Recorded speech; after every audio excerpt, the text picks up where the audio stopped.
कबीर साहब कहते हैं कि हम मोहम्मद जी को मिले थे, क्योंकि अच्छी आत्माओं को मिलते हैं।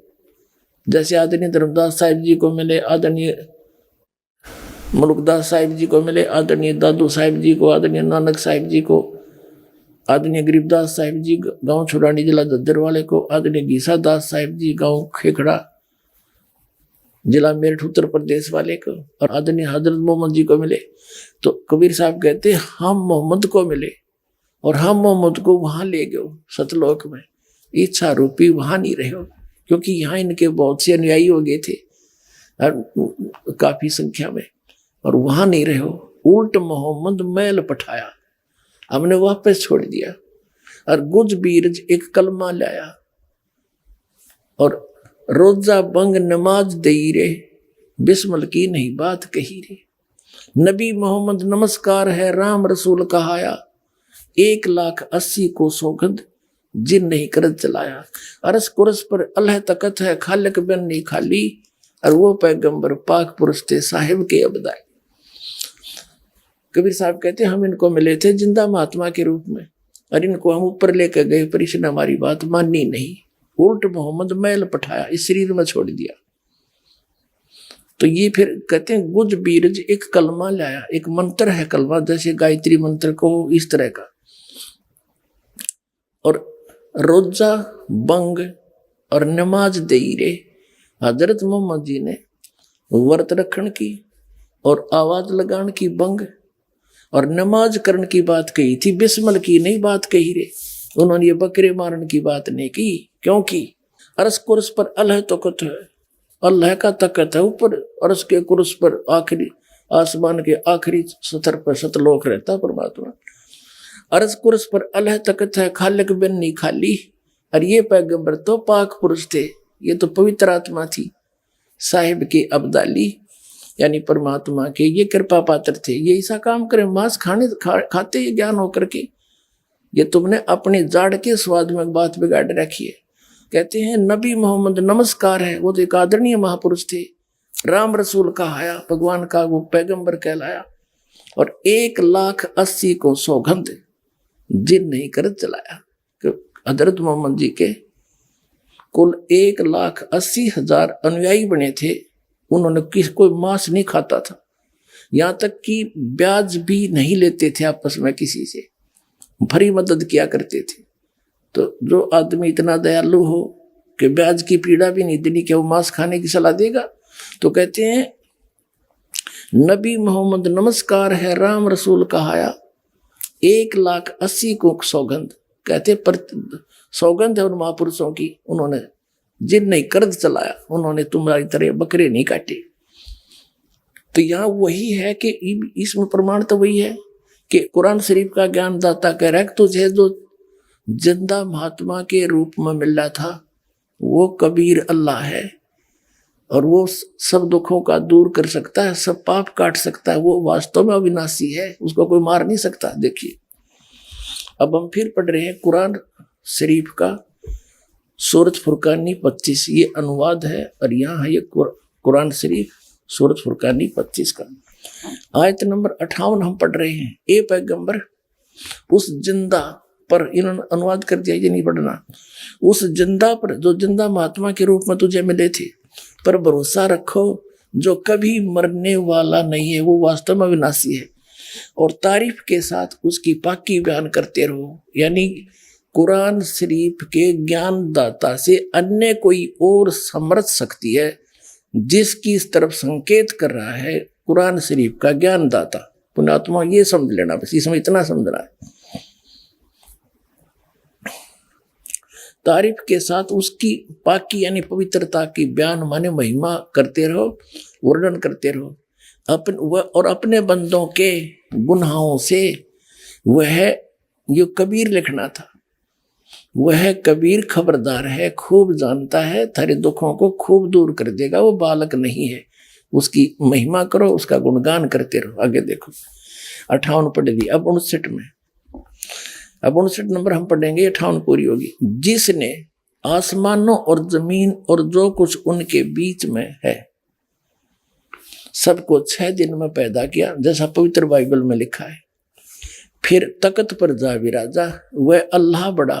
अब इन्होंने यहां गड़बड़ कर दी। ये देखो 59 नंबर आयत है, ये है खबीरन बी ही खबीरन, अरमानो, अरमान माने दयालु, और वो कबीर, इन्होंने इसका अर्थ बड़ा कर दिया। वो अल्लाह बड़ा, यह लिखना था वो अल्लाह कबीर है, जिसने, या 59वां पढ़ रहे, जिसने आसमानों और जमीन और जो कुछ उनके बीच में है सबको 6 दिन में पैदा किया। पवित्र बाइबल वाला व्याख्यान है जो का। तो फिर तख्त पर जा विराजा, वह अल्लाह कबीर, ये लिखना था।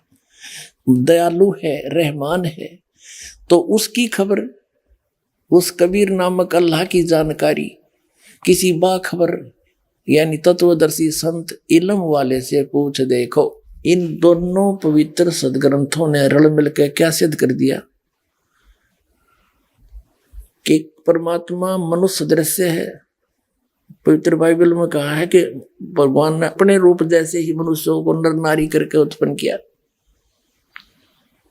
और 6 दिन में सृष्टि रची, 7वें दिन विश्राम किया। तो कुरान शरीफ ने भी यह सिद्ध कर दिया, उसका नाम बता दिया कि वो अल्लाह कबीर है, जिसने 6 दिन में सृष्टि रची और 7वें दिन तख्त पर जा बैठा, और वो ही सब दुखों को दूर करने वाला, सबका पाप नाशक रू अविनाशी परमात्मा है।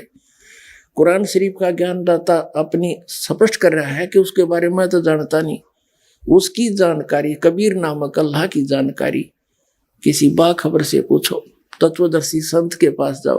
तो इससे सिद्ध है कि कुरान शरीफ का ज्ञान भी इनकम्प्लीट है। और यही पवित्र श्रीमद् भगवत गीता में, गीता ज्ञानदाता 4 अध्याय के 34वें श्लोक में कहता है कि अर्जुन, तू तत्वदर्शी संतों के पास जाकर उस परमात्म तत्व की तत्व ज्ञान को समझ, उनको दंडवत प्रणाम करने से, कपट छोड़कर प्रसन्न करने से वो तत्वदर्शी संत तुझे तत्व ज्ञान का उपदेश करेंगे। और फिर कहा कि 18वें अध्याय के 62वें श्लोक में, तू सर्वभाव से उस परमेश्वर की शरण में जा, उसकी कृपा से तू परम शांति को और सनातन परम धाम को प्राप्त होगा। तो दोनों पवित्र सदग्रंथ, पवित्र गीता और पवित्र कुरान शरीफ, ये दोनों का ज्ञानदाता एक ही है, और वो किसी अन्य परमात्मा की तरफ संकेत कर रहा है जिसके बारे में ये स्वयं भी अल्पज्ञ है, ज्ञान नहीं। तो इसी से होगा कि दोनों ग्रंथों एक ही अल्लाह के दिए हुए हैं, और वो किसी अन्य भगवान की शरण में जाने के लिए कह रहे हैं, उसी से पूर्ण लाभ जीव को प्राप्त होगा। उसका ज्ञान इस दास को है, ये हो तत्वदर्शी संत। अब चाहे सारा विश्व आ जाइयो, अब पुण्यात्मा, अब यहां तक हो गया यू क्लियर कि who is God, Kabir is God. अब क्या है, जैसे पवित्र बाइबल में ये स्पष्ट हो गया कि परमात्मा ने किसी भी प्राणी को मांस खाने का आदेश नहीं दे रखा। पवित्र बाइबल में आगे कहीं मांस खाने का यदि कोई प्रावधान है तो उस अल्लाह का नहीं है, वो किसी अन्य इस काल का आदेश हो सकता है, इसके फरिश्तों का हो सकता है, लेकिन वो हमें मान्य नहीं। जैसे, और उसको अगर हमने मान लिया उनके इस भगवान के छोड़कर अन्य का आदेश, तो ऐसी दशा होगी हमारी जैसे एक थानेदार दरोगा का, एसएचओ का मित्र कोई व्यक्ति था, उसके साथ कोई पड़ोसी ने झगड़ा कर दिया, और उसने अपने मित्र दरोगा से कहा कि मेरा पड़ोसी साथ के मकान वाला मुझे परेशान करता है, मैं क्या करूं, कुछ इलाज करो। एसएचओ ने कहा कि तू मार उसका लठ, माप देख लूंगा। एसएचओ अधिकारी के कहने से उसके साथी ने पड़ोसी के साथ झगड़ा ठान लिया और उसका लठ मारा, सिर में लागते मर गया। अब वही एसएचओ वहां का प्रभारी था, उसको पकड़ के लाया अपने मित्र को, और उसको सजाए मौत होगी। क्यों? क्योंकि राजा का विधान है कि जो किसी की मृत्यु करेगा, हत्या करेगा, उसको फांसी की सजा होगी, मौत की सजा, मौत होगी। तो उस व्यक्ति ने एक अधिकारी के कहने से राजा का संविधान तोड़ दिया, उल्लंघन कर दिया, जिसके कारण उसने सजाए मौत प्राप्त की, दंडित हुआ। तो इसी प्रकार यदि हम उस अल्लाह की, जो पूर्ण परमात्मा जिसने सारी सृष्टि रची और 6 दिन में सृष्टि रचकर सतलोक में जा बैठा, तख्त पर विराजमान हुआ, उसने जो आदेश दिया है उसका उल्लंघन हम किसी अन्य फरिश्ते या किसी देव के कहने से, पितर के कहने से और हम उसका विधान तोड़ देंगे, मांस खा लेंगे, तो हम दंडित होंगे। तो इसी गलती हम नहीं करेंगे। इति सिद्धम। अब इसमें क्या बताया है, अब यहां तक तो परमात्मा 6 दिन में सृष्टि रचकर 7 दिन में तख्त पर जा बैठा, इन दोनों पवित्र सदग्रंथों के आधार से। अब क्या है कि ज्ञान वही है, लेकिन हम समझ नहीं पाए। अब इसमें आगे क्या लिखा है कि अल्लाह ने, फिर इस काल ने बागडोर संभाल ली।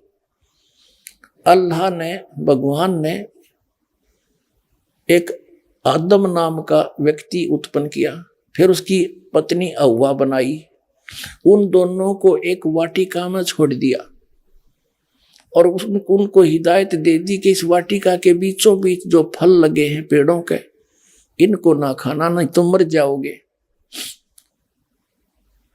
तो वो वहां रहने लगे। कहते भगवान ने ये अन्य जीव जंतु भी उत्पन्न कर दिए इस काल ने, फिर जैसे भी। तो उनमें कहते सर्प बड़ा धूर्त था, उसने उन आदम और हव्वा से कहा कि तुम ये बीच वाले पेड़ों के फल क्यों नहीं खा रहे हो। और वो नंगे फिरे थे, उनको कोई कपड़ा का अपने तन की सोधी नहीं थी, उनको इतना अचेत सा बना रखा था।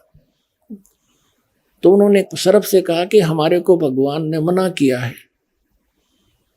कि इसको खाओगे तो मर जाओगे। सर्प बोला ऐसा नहीं है, अल्लाह तुम्हें बहका रहा है, इसके खाने से तुम्हें भले बुरे का ज्ञान हो जाएगा, इसलिए मना कर दिया, कहीं तुम इसको खाकर और अल्लाह के जैसा ज्ञान ना हो जाए तुम्हें, वो तुम्हें मूर्ख बनाकर रखना चाहता है। तो उस औरत ने फल तोड़ दिया, आप भी खा लिया, अपने पति से भी खवा दिया, तो उन्होंने चेतना होगी, उनका नशा सा उतर गया।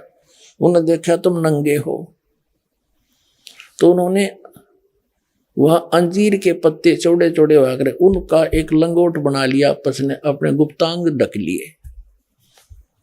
कहते हैं शाम के समय भगवान, पवित्र बाइबल का बता रहा हूँ, इट इज ड्यूटोकॉपी, आपको एक सिंपल लैंग्वेज में। शाम के समय भगवान वाटिका में टहलने के लिए आया और वो दोनों आवाज सुनकर छुप गए। भगवान ने आवाज लगाई कि आदम हवा तुम कहाँ हो। उन्होंने कहा कि हम नंगे हैं, आपको देखकर हमें शर्म आ रही है, हम छुप गए हैं। तो भगवान आया उनके पास और उनसे कहा क्या तुमने ये बीच वाले पेड़ के फल खा लिए। कहा किसने बताया, कि सर्प ने बता दिया। भगवान घना नाराज होया और फिर वो भगवान ने बोला, भगवान ने उनके कपड़े बनवाए, अंगरखे चमड़े के सारे कपड़े बनवाए और यूं सोचा मन में कि ये मनुष्य इस बीच वाले भले बुरे का ज्ञान कराने वाले फल को खाकर हम में से एक के बराबर हो गया। इससे सिद्ध हो गया कि ये जिनको ये क्या नाम है, पवित्र ईसाई धर्म के व्यक्ति भगवान मानते हैं, वो एक से अधिक हैं। वो ये तीनों देवता है, ब्रह्मा विष्णु महेश। ये समझ नहीं पा रहे, ये दिखाता हूं आपको, प्रमाणित करता हूं। ये देखिएगा, ये काल के पुत्र हैं। ये पवित्र बाइबल हम आपको पढ़ा रहे हैं। कुरान शरीफ हमने रख दी, अब हम ये पढ़ रहे हैं पवित्र बाइबल।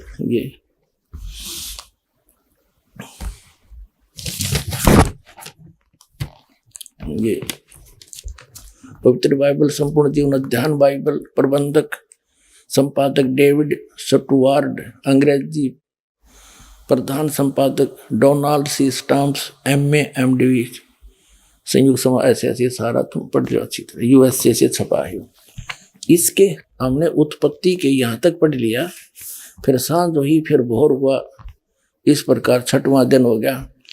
फिर 7वें दिन परमेश्वर ने जो काम करता था उससे 7वें दिन विश्राम लिया क्या, और अपने किए हुए काम से उसने 7वें दिन विश्राम किया। यानी 7वें दिन आपने ये भी पढ़ लिया पवित्र कुरान शरीफ में, तख्त पर जा बैठा। ठीक है, इसके बाद ये देखो, अब हम 8 पृष्ठ पर आगे उत्पत्ति ग्रंथ के। इसमें 7 नंबर, योहा परमेश्वर ने पूर्व की ओर अदन में एक वाटिका लगाई और वह आदम को जिसे उसने रचाता रख दिया।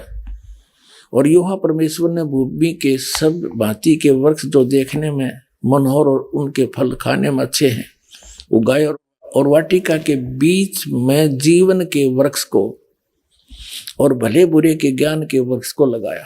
ठीक। तब यूहा परमेश्वर ने आदम को लेकर अदन की वाटिका में रखा और वह उसमें काम करे और उसकी रक्षा करे। ठीक है। यूहा परमेश्वर ने आदम को आज्ञा दी कि तू वाटिका के सब वृक्षों का फल बिना खटके खा सकता है, भले बुरे के ज्ञान का जो वृक्ष है इसका फल तू कभी नहीं खाना, क्योंकि जिस दिन तू ये फल खाएगा उसी दिन अवश्य मर जाएगा। अब ये 8 पृष्ठ पढ़ रहे हैं हम, 18 नंबर। फिर यूहा परमेश्वर ने आदम का अकेला रहना अच्छा नहीं है, मैं इसलिए इसका एक सहायक बनाऊंगा और उससे मेल खाए। तब यूहा परमेश्वर ने आदम को भरी नींद में डाल दिया, अचेत कर दिया। उसकी हड्डी निकाल कर फिर उसकी हड्डियों को में से वो अगवा बना दी। यूहा परमेश्वर ने पसली में से जो उसने आदम में से निकाली थी स्त्री बना दिया और उसी को आदम के पास ले गया। आदम ने कहा, ये मेरी हड्डियों में की हड्डी है और मेरे मांस का मांस है, इसलिए इसका नाम नारी होगा, क्योंकि यह नर में से निकल गई है। आदम और उसकी पत्नी दोनों नंगे थे पर लजाते नहीं थे, क्योंकि उनमें ज्ञान नहीं था। अब 9 पृष्ठ पर देखो, अब हम यहाँ आगे मनुष्य का पतन। यूहा परमेश्वर ने जितने बनैले पशु बनाए थे उनमें से सर्प धूर्त था। उसने स्त्री से कहा, हव्वा से कहा, क्या सच है कि परमेश्वर ने कहा है तुम इस वाटिका के किसी वृक्ष का फल ना खाना? स्त्री ने सर्प से कहा कि इस वाटिका के वृक्ष के फल हम खा सकते हैं, पर जो वृक्ष वाटिका के बीच में है इसके फल के विषय में परमेश्वर ने कहा है न तो तुम इसको खाना और न इसको छूना, नहीं तो मर जाओगे। सर्प ने स्त्री से कहा, तुम निश्चय नहीं मरोगे, तुम खाओ इसको। वरन परमेश्वर आप जानता है कि जिस दिन तुम उसका फल खाओगे उसी दिन तुम्हारी आंखें खुल जाएंगी और तुम भले बुरे का ज्ञान पाकर परमेश्वर के तुल्य हो जाओगे। अतः जब स्त्री ने देखा कि उस वृक्ष का फल खाने के लिए अच्छा है, देखने में मन भावु है, बुद्धि देने के लिए चाहने योग्य भी है, तब उसने उसे तोड़कर खाया और अपने पति को भी दिया, उसने कहा। तब उन दोनों की आंखें खुल गई, उनको मालूम हुआ कि वे नंगे हैं, इसलिए उन्होंने अंजीर के पत्ते तोड़कर लंगोट बना लिए। ये यूहा परमेश्वर जो दिन के ठंडे समय वाटिका में फिरता था बता, निराकार फिर फरेगा क्यों करे वाटिका में? फॉर्मलेस बतावे रत। परमात्मा कहते मोती मुक्ता दर्शत नाही, यो जग है सब अंदरे, दिखत के तो नैन चश्मे इनका फेरा मोतिया बंदरे। देख, यूहा परमेश्वर जो दिन के ठंडे समय वाटिका में फिरता था का शब्द उनको सुनाई दिया। तब आदम और उसकी पत्नी वाटिका के वृक्षों के बीच में यूहा परमेश्वर से छिप गए। तब यूहा परमेश्वर ने पुकार कर आदम से पूछा, तू कहाँ है? उसने कहा, मैं तेरा शब्द बारी में सुनकर डर गया, क्योंकि मैं नंगा था इसलिए छिप गया। उसने कहा, किसने तुम्हें बताया तू नंगा है? क्योंकि मैंने तो बड़ी बूझ बना के छोड़ रखा था। कति अज्ञानी, तेरे को किसी ने बता दिया तू नंगा है? देखो भगवान कह रहे हैं, जिस वृक्ष का फल खाने को मैंने तुझे मना किया था, क्या तूने उसका फल खा लिया है? आदम ने कहा, जिस स्त्री को तूने मेरे संग रहने को दिया है उसी ने उस वृक्ष का फल मुझे दिया और मैंने खाया। तब यूहा परमेश्वर ने स्त्री से कहा कि तूने ये क्या किया? स्त्री ने कहा कि सर्प ने मुझे बहका दिया, तब मैंने खाया। अब डरते कहे बेचारे। अब हम आगे 10 पृष्ठ पे 9 पढ़ लिया। अब देखिए, आदम ने अपनी पत्नी का नाम हव्वा रखा, क्योंकि जितने मनुष्य जीवित हैं उन सभी की आदि माता हुई। अब यूहा परमेश्वर ने आदम और उसकी पत्नी के लिए चमड़े के अंगरखे बनवाकर उनको पहना दिए। अब बता, वो निराकार क्यों कर गिल गिल लांडेगा, कैसे घूमेगा? उसके कपड़े ले बनवा के और पराए उनता ही देखो। फिर यूहा परमेश्वर ने कहा मनुष्य भले बुरे का ज्ञान पाकर, देखो कमाल की बात है, हम में से एक के समान हो गया। इसलिए अब ऐसा न हो कि यह हाथ बढ़ाकर जीवन के वर्ष का फल तोड़ के खा ले और सदा जीवित रहे। अपना आत्माओं, ये है निष्कर्ष इन सदग्रंथों का। अब जिसको ये अपना भगवान मानने हैं, कौन? ईसाई धर्म वाले। और जिसने आदम के साथ ये वार्ता करी, वो नो कह रहा है कि ये इन जो भले बुरे के ज्ञान वाला फल खा लिया, इसको खाकर ये हम में से एक के बराबर हो गया।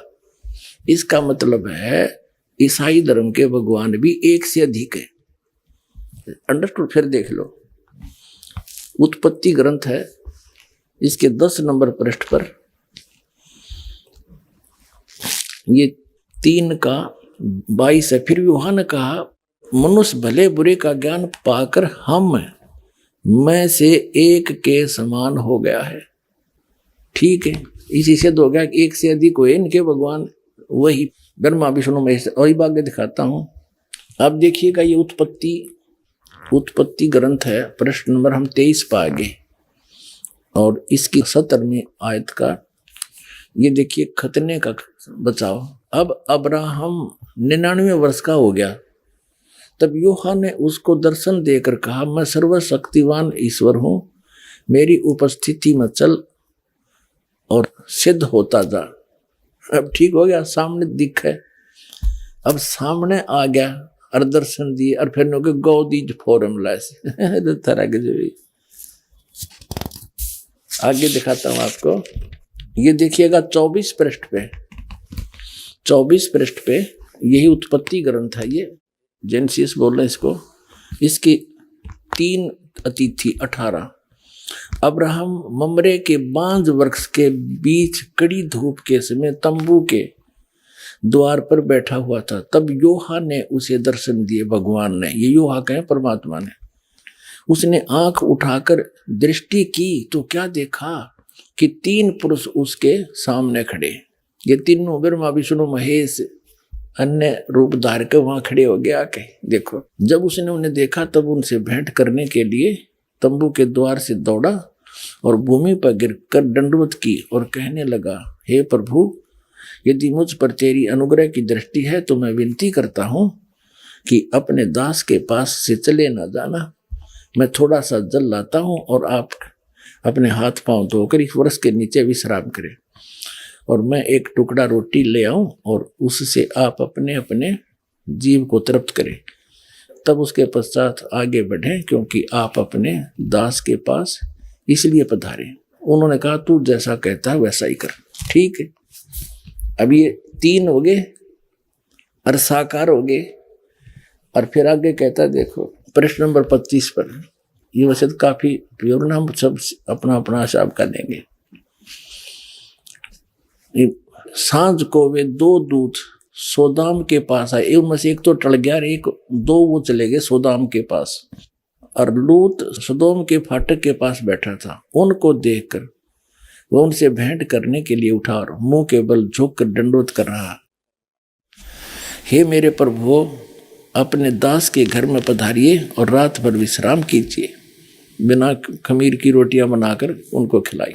अपने आत्माओं, ये है सच्चाई। और ये तत्वदर्शी संत के बिना, कहते हैं, गुरु बिन काहू न पाया ज्ञाना, जो थोथा भूस छड़े मूड किसाना। गुरु बिन वेद पढ़े जो प्राणी, समझे न सार रहे अज्ञानी। अब आपने पवित्र कबीर सागर देख लिया, पवित्र बाइबल, पवित्र कुरान शरीफ स्पष्ट कर रहे हैं, परमात्मा सह शरीर है, नर आकार है, और उसका नाम कबीर है। अब पवित्र वेदों में और 10 मिनट में आपको प्रमाणित करते हैं। फिर आज का सत्संग आपके लिए एक अनमोल सिद्ध होगा। इन वेदों के विद्वान माने जाने वाले जितने भी ऋषि महर्षि हुए हैं, आचार्य शंकराचार्य हुए हैं, या ये जितने कबीरपंथी नकली, ये सभी नो के परमात्मा निराकार। और वेदों को सत्य मानिए, वेदों को आधार मान के ज्ञान देते और भगवान को निराकार बताते। एक महर्षि दयानंद आर्य समाज प्रवर्तक ने वर्तमान में इन वेदों का ठेका ले रखा था कि जो ज्ञान महर्षि दयानंद को है विश्व में किसी को नहीं, ये वेदों के सही ज्ञाता है। और महर्षि दयानंद वेदों का कख भी पता नहीं था, वो निराकार बताओ भगवान को, और वेद क्या करें इन्हीं के अनुयायियों के। और महर्षि दयानंद का क्या अनुवाद है बताओ, इन अंग्रेजा की यह समझ में ना आई तो कह क्या रहे और वेद क्या बता रहे हैं। अगर ये दास अनुवाद करता तो ये आगे नहीं आने देते, नो कह रामपाल के जाना संस्कृत ने उठपटांग कर रखी है। और इन अंग्रेजों द्वारा, इन इंजीनियरों द्वारा करा रखा अनुवाद परमात्मा ने इनके कर कमलों से, और इन सब से लिखवा रखा सच्चाई, इन्हें खुद पता नहीं इसमें क्या लिखा है। इसके लिए परमात्मा कहते हैं कि मोती मुक्ता दर्शत नाही ये जगह सब अंधरे, और दिखत के तैन जसमीन के फेरा मोतिया बंदरे। अब देखिएगा ऋग्वेद मंडल नंबर 9, इसके अंदर दिखाते हैं आपको। और ये किसका अनुवाद है? महर्षि दयानंद इन आर्य समाजियों का, महर्षि दयानंद के अनुवाद अनुयायियों का। प्रकाशक है सर्वदेशी कार्य प्रतिनिधि सभा, महर्षि दयानंद रामलीला मैदान नई दिल्ली से छपा है। अनुवाद करता मुद्रक है Prince offset printers 1510 Pataudi house Daryaganj नई दिल्ली से। अब इसको आपका दिखाते हैं ऋग्वेद मंडल नंबर 9 सूक्त नंबर 86 का।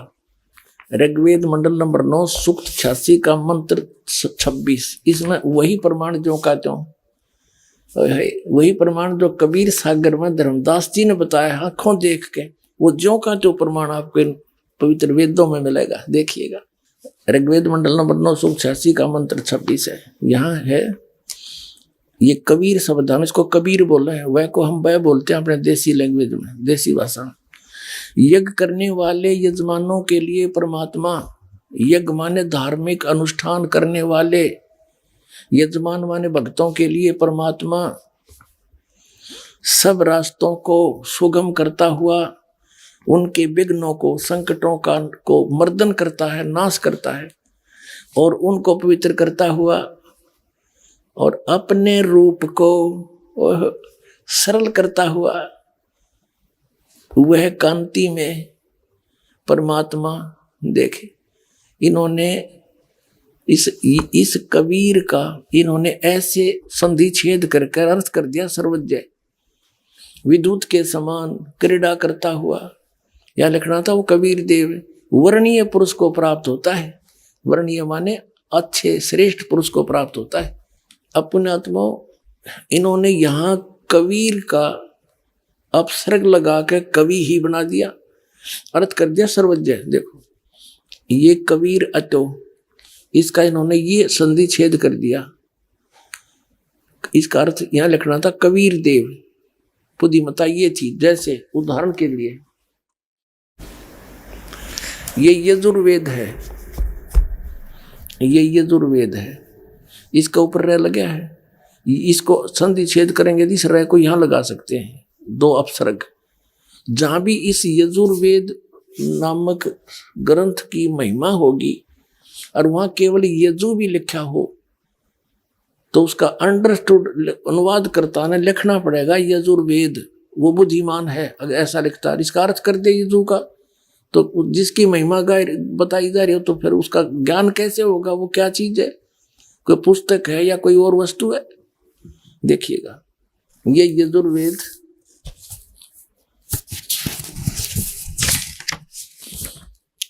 ये प्रकाशक हैं सर्वदेशी कार्य प्रतिनिधि सभा 2/5 महर्षि दयानंद भवन रामलीला मैदान नई दिल्ली से। इसके अनुवाद करता महर्षि दयानंद सरस्वती आर्य समाज प्रवर्तक, मुद्रक Prince offset printers 1510 Pataudi house Daryaganj नई दिल्ली से। इसके 36वें अध्याय में एक यजु शब्द है, यजुर्वेद की महिमा है। यू है 63वां अध्याय 36वां अध्याय। इसका प्रथम ही मंत्र है। इसमें लिखा रेचम वाचम परपदे मनो यजु यजुहु परपदे। यहां देखो, इसका अनुवाद यहां किया महर्षि दानंद ने।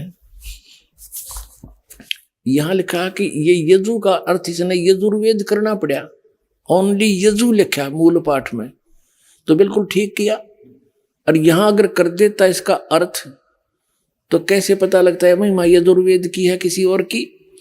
तो ऐसे ही समझो पुण्यात्माओं, जहां पर परमात्मा की महिमा चल रही है, उसकी महिमा गाई जा रही है, और वहां ये कवि शब्द है तो कबीर देव लिखना पड़ेगा।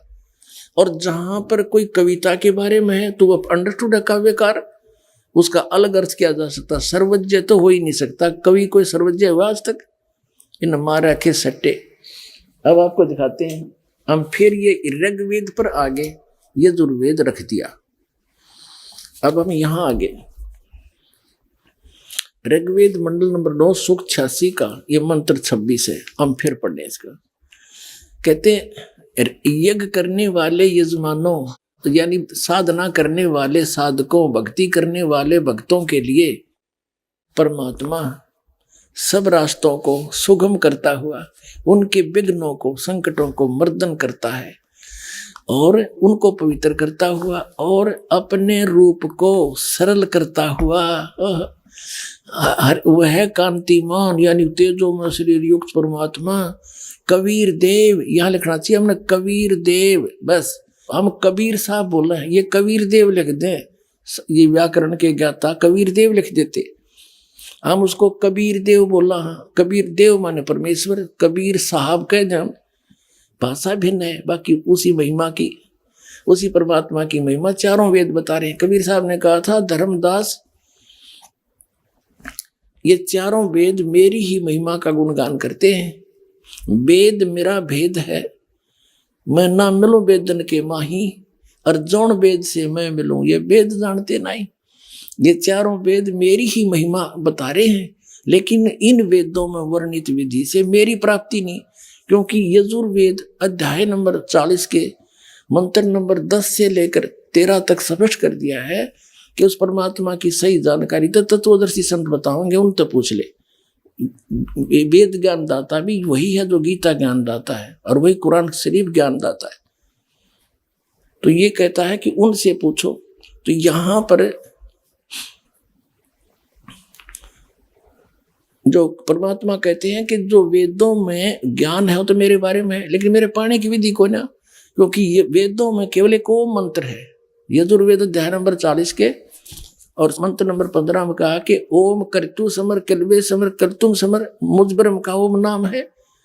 40 में जाके फिर 17वें श्लोक में कहा कि वो परमात्मा तो प्रोक्ष है, गुप्त है, और मुझ ब्रह्म का ओम नाम है।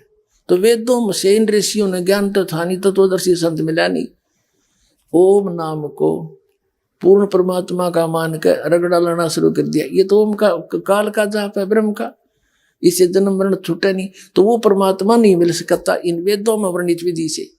तो कबीर साहब कहते हैं कि वेद मेरा भेद है, मैं ना मिलूं वेदन के माही, और जौन वेद से मैं मिलूं ये वेद जानते नहीं। वो कौन सा वेद है? श्रीमद् भगवत गीता अध्याय नंबर 4 के श्लोक नंबर 32 में कहा कि अर्जुन, जो सच्चिदानंद गण ब्रह्म ने यानी परम अक्षर ब्रह्म ने अपने मुख से स्वयं आकर के ज्ञान बोला है, वो तत्व ज्ञान है, और उसको मैं नहीं जानता। चौथे अध्याय के 34वें श्लोक में कहा कि उस तत्व ज्ञान को तू तत्वदर्शी संतों के पास जाकर समझ, उनको दंडोत प्रणाम करने से, कपट छोड़कर उसकी सेवा करने से तत्वदर्शी संत तुझे उस परमात्मा का उपदेश करेंगे, परम तत्व का। तो इसलिए कहा है कि तो यहाँ इनको वो मिला नहीं, तो इसलिए कहते हैं गुरु बिन काहुन पाया ज्ञाना, जो थो था भूसड़े मूड किसाना, गुरु बिन वेद पढ़े जो प्राणी, समझ अनुसार रहे अज्ञानी। ये सारे अज्ञानी थे, अभी तक वेद भी पढ़े थे। अब फिर क्या बताते हैं कबीर साहब के, जौन वेद से मैं मिलूं ओ तत्व ज्ञान, वो वेद जो भगवान ने स्वयं आकर बोला, और इस दास के सामने उसने खोला, अरे बाप के सामने दास ने ढूंढा ठा दिया, और आप भर लो इसके हैं अपने भंडार परमात्मा की तरफ से।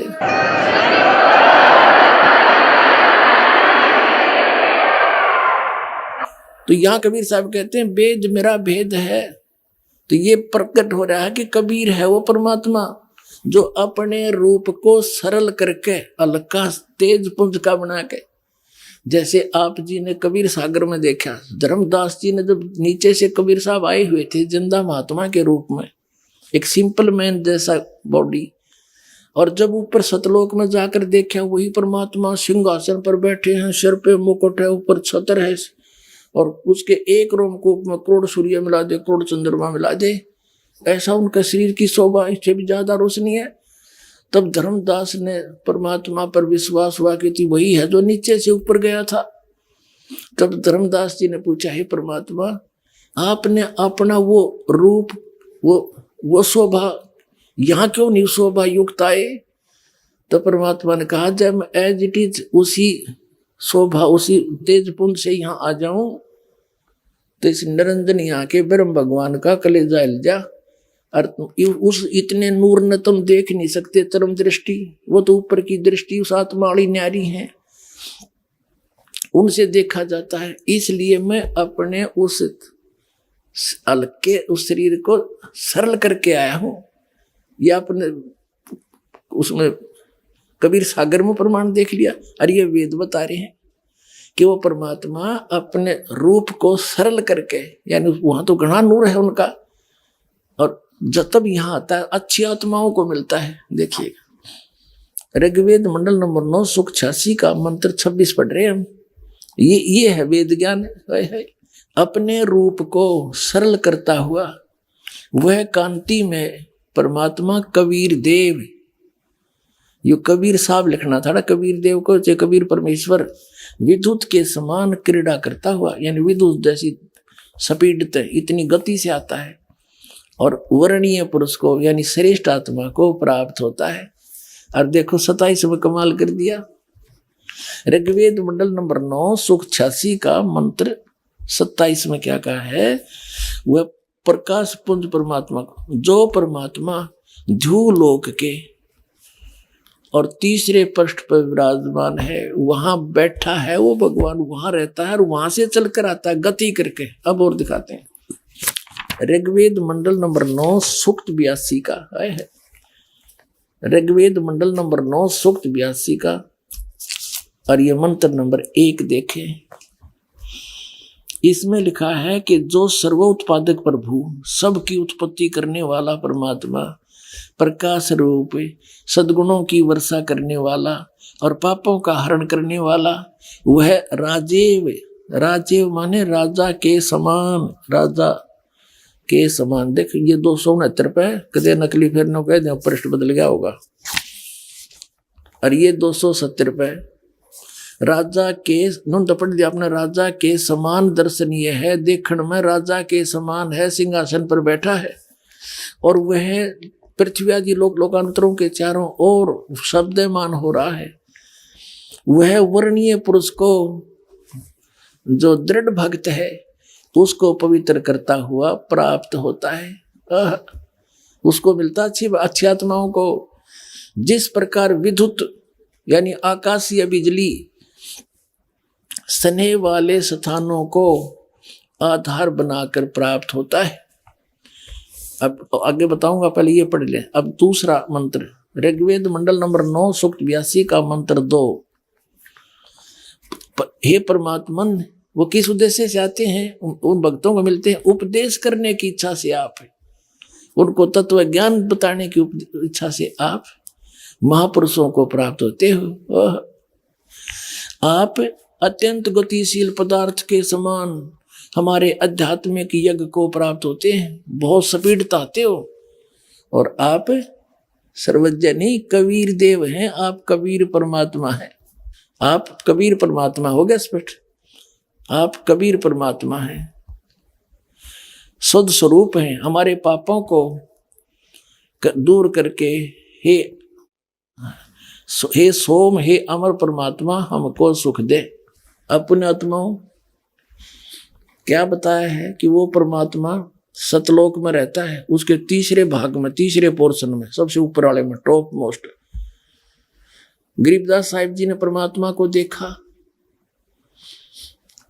कहा अरस कुर्स पर सवेत गुमट है, जहाँ सतगुरु का डेरा। अरस के कुर्स पर समेत गुमुट है और सवेत छतर सिर मुकुट विराजे, और देखत ना उस चेहरे नु, गरीब दास ये वक्त जात है, रो गए इस पैरे।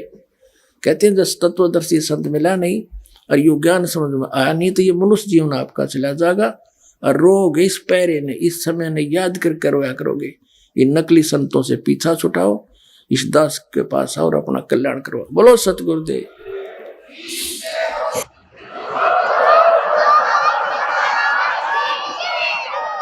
पुण्यात्माओं, इन सभी सदग्रंथों ने और आंखों देखा महापुरुषों ने रल मिलकर सिद्ध कर दिया, कबीर इज गॉड, नर आकार है, सतलोक में रहता है, वहां से चल कर आता है। तो ये लीला कबीर भगवान ने की है, वो परमात्मा है, वो हम सबका पिता है, हमारे लिए भटक रहा है, उसको पहचानो और कल्याण करवाओ। बोलो सतगुरुदेव।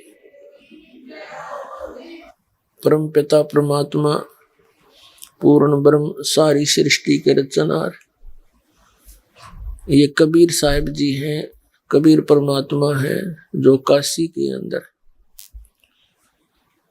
बनारस के अंदर एक दानक रूप में, एक जुलाहे के रूप में जनसाधारण की तरह लीला किया करते थे। 120 वर्ष तक वहां रहे, सह शरीर आए थे और सह शरीर चले गए थे। उनके कोई माता पिता नहीं, वो सारी सृष्टि के जनक हैं, वो हम आत्माओं के पिता हैं। हम यहाँ काल के जाल में गलत स्थान पर आगे अपनी गलती तय, हम यहाँ महादुखी हैं और हमारे दुख को देखकर वो परमात्मा भी दुखी है। और हम इस काल के जाल में फंसे हुए सभी प्राणियों को, जो उनके अपने बच्चे हैं, ये ज्ञान देने के लिए आते हैं कि तुम, ये आप जी का स्थायी स्थान नहीं है, आपका भूल लगी हुई है और आपको यहाँ महामूर्ख बनाकर और विवश करके रखा गया है। यहाँ पर प्रत्येक कार्य आपसे ऐसे करवाया जा रहा है जैसे कोई खलनायक अपनी क्रिया करता है। तो वो खलनायक यहाँ कौन है? वो काल है, ब्रह्म है, उसका नाम, उसको ब्रह्म भी कहते हैं, उसको ज्योत स्वरूपी निरंजन भी कहते हैं। और उसने आपको यहाँ अज्ञानी बना के और विवश करके और बाई फोर्स रखा हुआ है। इसने अपने 3 पुत्र उत्पन्न किए हैं, उनको एक एक गुण से युक्त कर दिया। ब्रह्मा जी ये काल के पुत्र हैं, श्री विष्णु जी भी काल के पुत्र हैं और श्री शिव जी काल के पुत्र हैं। और दुर्गा श्री देवी ये श्री ब्रह्मा, श्री विष्णु, श्री शिव जी की माता है और ये काल इनका पिता है। इस काल ने, इस ब्रह्म ने, सरपुरुष ने, इसके ये पर्यायवाची नाम है ज्योत स्वरूपी निरंजन। इसने प्रतिज्ञा कर रखी है कि मैं कभी भी किसी के समक्ष अपने वास्तविक रूप में दर्शन नहीं दूंगा, मैं अपनी योग माया से छुपा रहूंगा। श्रीमद् भगवत गीता अध्याय नंबर 7 के श्लोक नंबर 24 और 25 में ये गीता ज्ञानदाता काल है जो श्री कृष्ण जी के अंदर प्रवेश करके ये वेदों वाला ज्ञान और कुछ अपना मत दोनों मिक्स करके इसने श्रीमद् भगवत गीता का ज्ञान अर्जुन को सुनाया। बाद में इसी को श्री वेद व्यास जी ने लिपिबद्ध किया।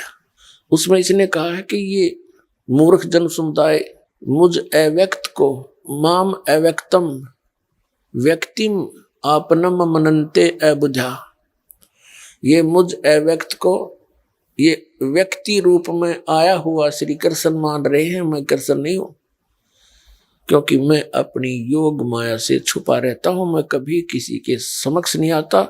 ये मेरा अटल अनुत्तम विधान है, घटिया।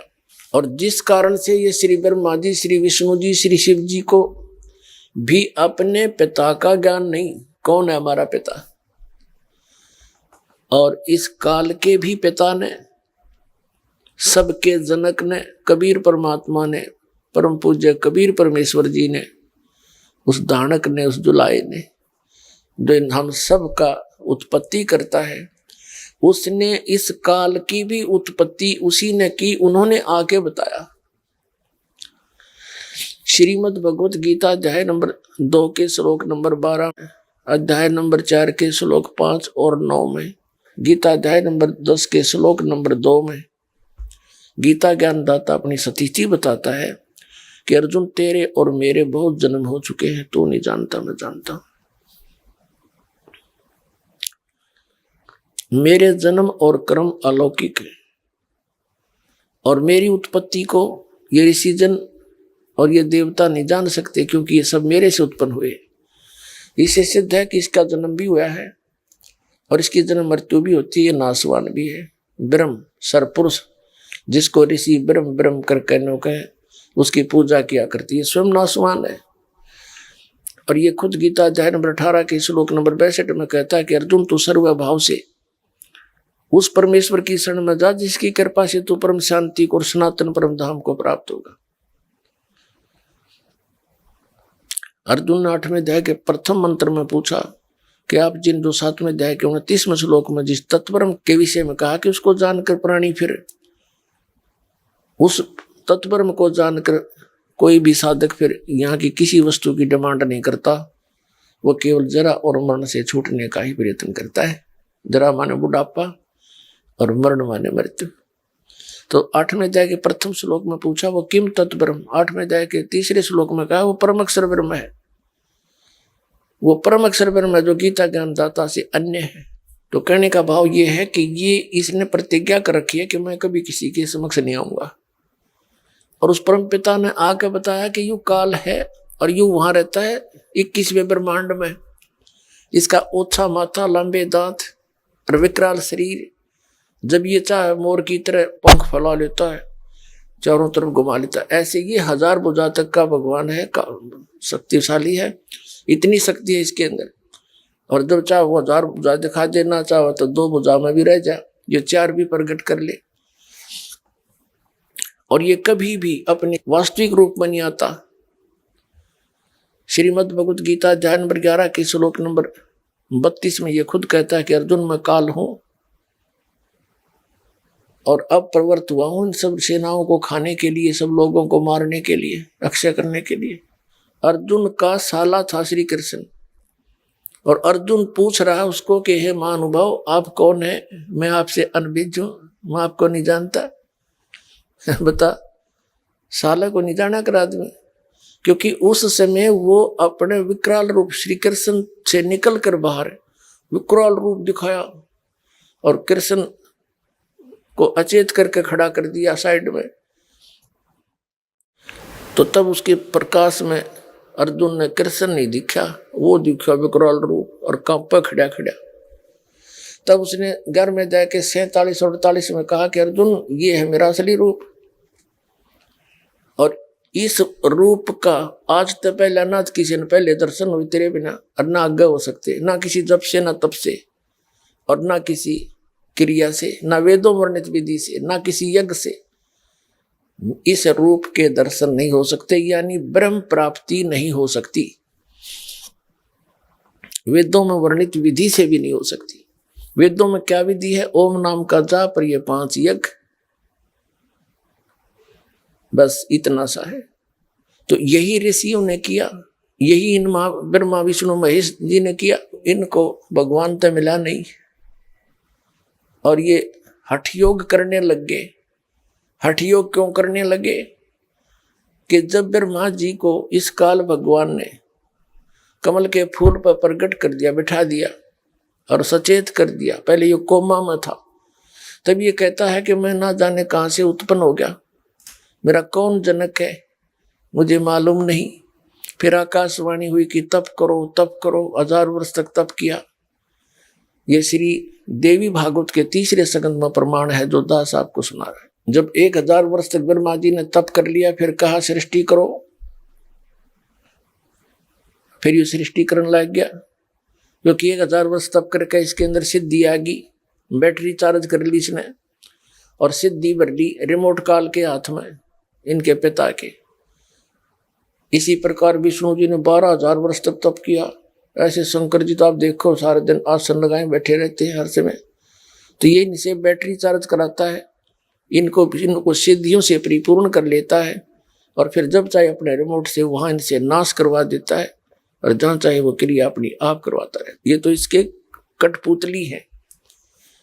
और इन्होंने ध्यान लगा लगा कर हठियों करके देख लिया, सिद्धियां आ गई। और शरीर के अंदर इन्होंने क्या देखा? प्रकाश देखा। तो प्रकाश भगवान है कोई? कैसा मूर्ख बना रखा था आज तक हमारे को। ये राधा स्वामी पंथ, जय गुरुदेव पंथ, ये सच्चा सौदा सिरसा और जगमाल वाली पंथ, निरंकारी पंथ, ये तो सहज। तो क्या बताते हैं? सब एक जैसी क्रिया मिलती जुलती, कान बंद करके, आंख बंद करके, प्राण क्रिया करके, अंदर प्रकाश देखो, धुन सुनो। ये पिंड और एक ब्रह्मांड का जो कुछ भी क्रिया है पिंड यानी शरीर में आप देख सकते हो, सुन सकते हो। जो कुछ भी शरीर में सुनते हो और देखते हो, ये काल व्यवस्था है। उस सतलोक की इसमें कोई वस्तु नहीं है। हाँ, इसने काल ने नकली सतलोक, अलखलोक, अगमलोक, अनामी लोक, अकलोक, ब्रह्मलोक के अंदर नकली बनवा रखे हैं और उन पर स्पेशल उस सतलोक जैसी ही रचना करा रखी है। तो यहां मूर्ख बनाने के लिए इसने ऐसा कर रखा है। तो कहने का भाव ये है कि ये प्रकाश जो शरीर में देखते हैं ये बॉडी आत्माएं, ये क्या है? जैसे सूर्य का प्रकाश, रोशनी किसी तालाब में के जल पर गिर रही है और वहां से रिफ्लेक्ट होकर नजदीक किसी का मकान है, कमरा है, उस कमरे की झांकी में के, खिड़की में के जाके और छत पर प्रतिबिंब बना हुआ है। अब कोई व्यक्ति कह रहा है कि मैंने प्रकाश देखा, और फिर कहता है कि सूर्य तो निराकार है, वो दिखता ही नहीं। तो प्रकाश खाक देखा, प्रकाश किसका था? टट्टू का। जो तुमने प्रकाश देखा वो सूर्य का प्रकाश था, रिफ्लेक्ट होकर जा रहा था, उसमें उसका कोई आकार विशेष नहीं था, उस सूर्य जैसा आकार नहीं था उसका, उस खिड़की जैसा आकार हो गया। तो जैसे परमात्मा का लोक सतलोक भी सौ प्रकाशित है, वह पृथ्वी है एक। जैसे यहां पत्थर के पहाड़ हैं, वहां हीरों के पहाड़ हैं, ऐसी पृथ्वी जैसी ये है, वो चमकीली मिट्टी है और इससे अधिक उपजाऊ है, बहुत सुंदर है, डस्ट रहित है। तो वहां सतलोक भी सौ प्रकाशित, और कबीर परमात्मा सतपुरुष, उसका एक रोमकूप में इतना प्रकाश है, करोड़ सूर्य करोड़ चंद्रमा मिला दे वो भी फीकी पड़े। तो वो प्रकाश उस, और वहां से ये जो हम रहते हैं, ये लोक काल के 21 ब्रह्मांड 16 शंख कोश की दूरी पर है। 16 शंख कोश, एक कोश लगभग 3 किलोमीटर का होता है, यानी 48 शंख किलोमीटर, समझ लो किलोमीटर। शंख, नील, पद्म, शंख, और वहां से ये परमात्मा का प्रकाश इन ब्रह्मांडों में गिरता है, वहां से रिफ्लेक्ट होकर प्रत्येक अलग अलग ब्रह्मांडों में जाता है, और वही प्रकाश फिर बॉडी में दिखाई देता है। जैसे कमरे के अंदर सूर्य का प्रकाश जल से रिफ्लेक्ट होकर दिखता है, ये नयो प्रकाश भगवान मान लिया। परमात्मा तो अन्य है जिसका वो प्रकाश है। तो ऐसे ये तत्व ज्ञानहीन प्राणियों ने अपना नाश किया। आप गए काल के जाल में, भूत बन गए शिवदयाल जी, अपनी शिष्या बुक्की में बोला भूत बन के, और फिर आके हुक्का पियो उसमें और शंका समाधान करे उसके अंदर बैठ के। ये मोक्ष प्राप्त प्राणी के लक्षण है। और ये ऐसे बुद्धिमान व्यक्ति भी गुबड़े बैठे उड़े, गुरु जी मान कर, परम धनी मान कर उनको, तो जब तक ना पता था, कोई बताने वाला नहीं था, तब तक तो चलो भाई 100 गलती बड़े इंसान पे। अरदास ने 15 साल हो गए रुके मारते ने, आवाज लगाते ने, भाई तुम्हारा जीवन नाश हो रहा है, वहां भक्ति नहीं है। यदि उनके पास सत साधना होती तो दास ने ये अलग से सांग जोड़ने की क्या जरूरत थी।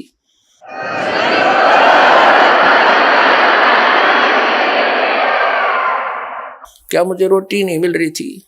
परमात्मा ने 2 समय की रोटी दे रखी थी। जूनियर इंजीनियर की पोस्ट थी, सिविल इंजीनियर की, टाइम पर बढ़िया रोटी मिल रही थी, भगवान का नाम मिल गया था, दिन रात चिंतन करता था।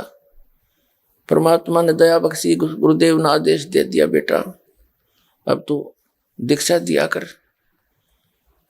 उसके बाद फिर जीवन बदल गया। नौकरी भी छोड़नी पड़ गई बीच में ही, 18 वर्ष की सर्विस करके। बहुत से भक्त कह रहे थे साथी कि 2 साल और कर ले सर्विस, पेंशन बन जाएगी, 20 वर्ष के बाद पेंशन बन जाती है। अब नहीं, 2 साल तो बहुत ज्यादा है, 2 मिनट भी ना डटा जाता। अब तो सच्चे भगवान की नौकरी करेंगे, या नौकरी तो करते हैं, संग जन्म हो गए।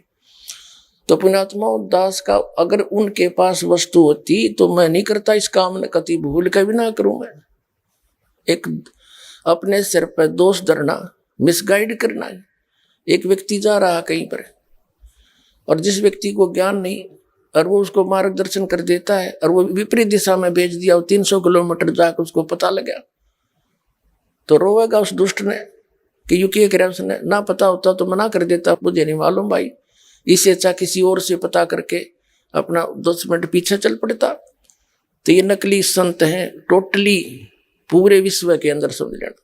इस दास के अतिरिक्त चाहे इसने अभिमान समझो और चाहे सच्चा ज्ञान समझ लियो, थोड़े दिन में क्लियर भी हो जाएगी।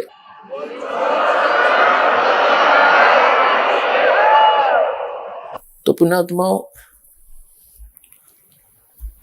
सतलोक के अंदर परमात्मा सह शरीर है, उसका नाम कबीर है। कल रात्रि के सत्संग में आप जी को सर्व सदग्रंथों से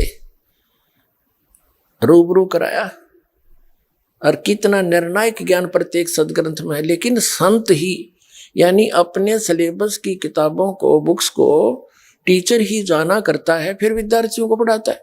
जब टीचर ही नहीं समझ पाए हमारे सदग्रंथों को, तो उन्हें गलत पढ़ा दिया, ज्ञान गलत दे दिया। तो श्रद्धालु तो एक विद्यार्थी होते हैं और टीचर की प्रत्येक बात पर वो विश्वास किया करते हैं। तो कबीर साहब कहते हैं, गुरुआ गाम बिगाड़े संतो गुरुआ गाम बिगाड़े, ऐसे कर्म जीव कला दिए ईब जड़े ना जाड़े। तो नकली संतों ने बैठा दिया, अपना भी जीवन नाश कर दिया।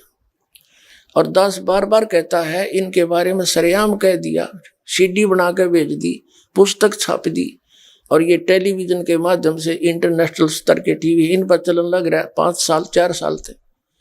मैं इनसे कह रहा हूं, अगर मैं गलत कह रहा हूं एक तो शब्द बता दो तुम, केतनिया गलत बोल दी और थारी सारी गलती बताऊं मैं, फिर बिना शर्माती इन लोगों ने।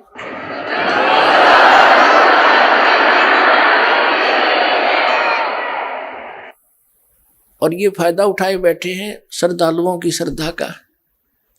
श्रद्धालु इतने भोले हैं, नो कहना गुरु जी के बारे में सुना नहीं करते, गुरु जी की निंदा नहीं सुना करते। निंदा वो होती है, मैं उनको गुंडा बताता हूँ, ठग और चोर बताता हूँ। ज्ञान के ऊपर डिस्कस करना अनिवार्य होता है।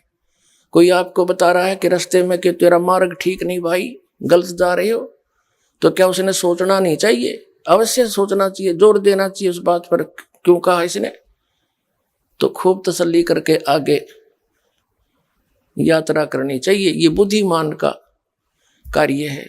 तो पुण्यात्माओं, उस काल के बारे में परमात्मा ने कहा है कि 3 देव सो उसको ध्यावे, निरंजन का वो पार न पावे।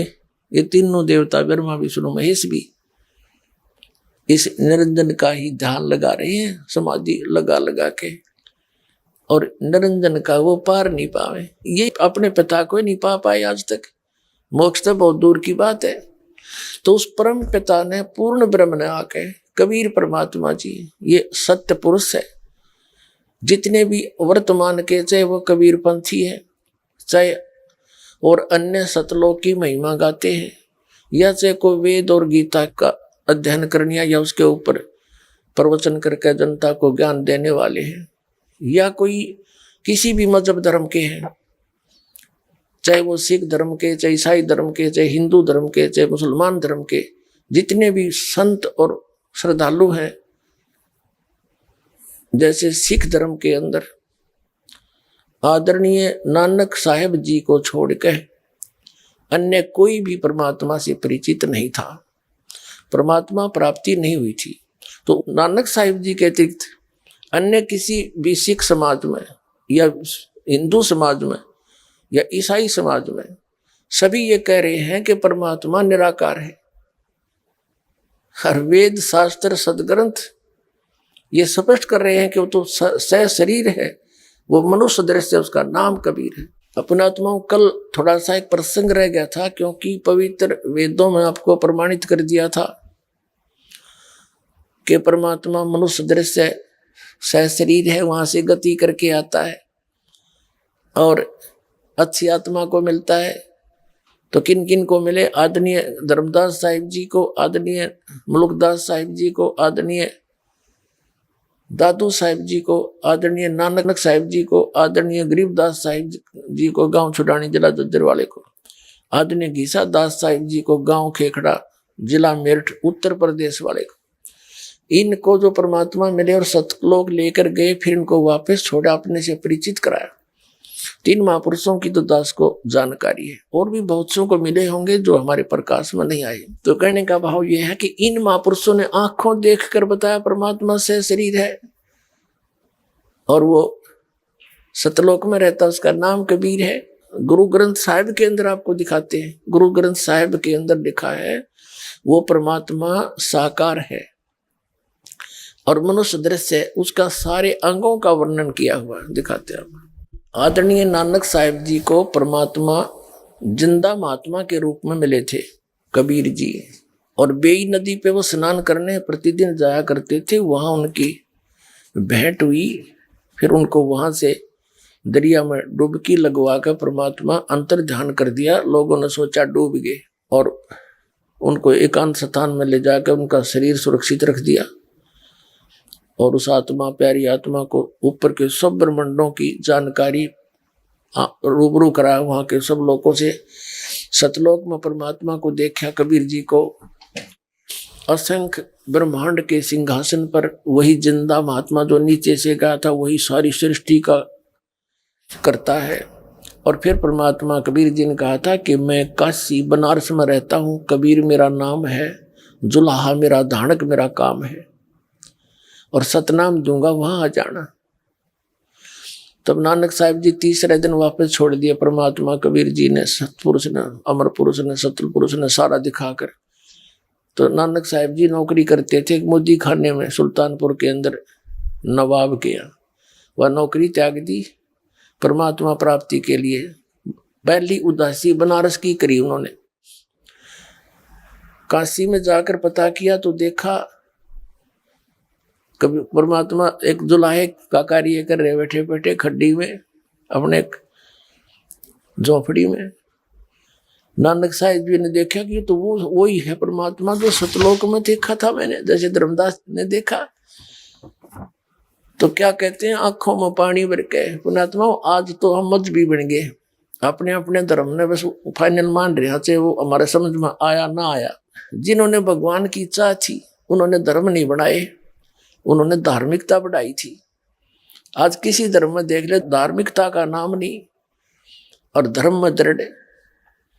हिंदू मांस खावे और शराब पीवे, ओका पाड़े, अधिकतर बहुत ज्यादा मुसलमान मांस खावे, और जो है ना और को किसी चीज की टाल नहीं है, सभी के। और सिख धर्म में मांस खावे और शराब पीवे। क्या उन महापुरुषों ने यही शिक्षा दे रखी है गुरु ग्रंथ साहिब में? है कहीं ऐसा प्रमाण? तो ये कहां से बिजली गिरी? तो हमने उस महापुरुषों के दिए गाइडलाइन को समझना चाहिए। हम एक पिता की संतान है, जीव हमारी जाति है, मानो धर्म हमारा, हिंदू मुस्लिम सिख ईसाई को धर्म नहीं है न्यारा। तो इस प्रकार हमने पुनः सोचना पड़ेगा। तो नानक साहिब जी ने देखा वहां जिनको भगवान की तरफ थी, आंखों में आंसू भर के कहते फाई सूरत मुल्क की देश, ए ठगवाड़ा ठगी तेज, खरा सियाणा बहुता भारी, धानक रूप रहा करता है।